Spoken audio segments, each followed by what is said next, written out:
त्यामध्ये मोठ्या खंडाळीच्या घाटात एसटीच बंद पडली. I I I I I बघ नशीब याचं खोट. मुसळधार पाऊस ह्या रोगात न वाचला आणि ह्या रोगात गावला.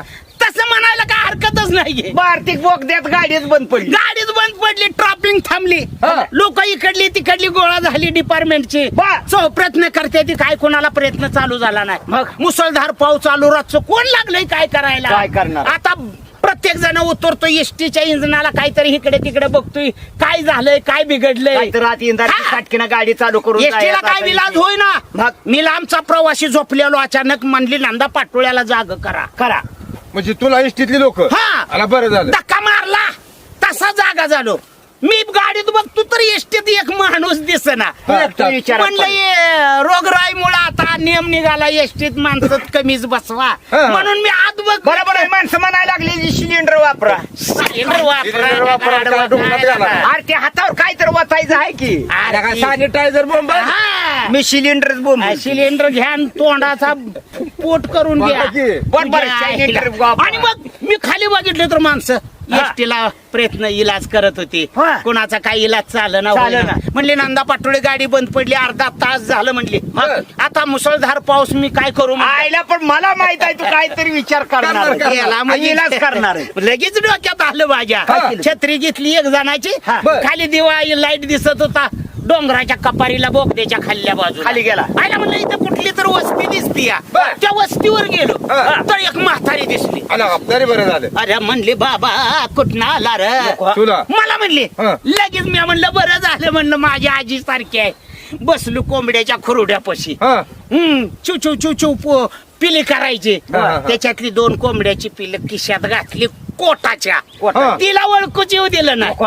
तिला काय रातचं दिसत नव्हतं. बर मला म्हणली कुठनं आलाय. मावशी म्हणलं लईच बेजार झालोय, म्हणलं गाडी घाटात पडली बंद आणि म्हणून आलतो. म्हणलं बर म्हणले. घेतलं पाणी पिले आणि केलं ना आपलं, गाडीकडे आलो. डोक्याचं कॅस उपसलं. हे माणूस जमल्याला मला बघायला. त्या माणसाला वाटत असेल नंदा पाटोळे काहीतरी डोकं चालवतो या. काय केलं, डोक्याचं कॅस उपसलं. खिशातनं कोंबड्याची पिलं काढली. कोंबडीच्या पिल्ल्याला डोकीचं केस बांधला असं, आणि ती 2 कोंबड्याची पिलं एसटीच्या पुढल्या चाकाला बांधली. आणि शर्ट काढला असं आणि नुसतं असं करायला लागलो. त्यानं जरा पिल्याला उसकावलं. पिले जड पावलानं जरा पुढे चालले. पुन्हा मी घेतली एक निरगुडीची फोग, सपासप कोंबड्याच्या पिल्याला एवढे पिली.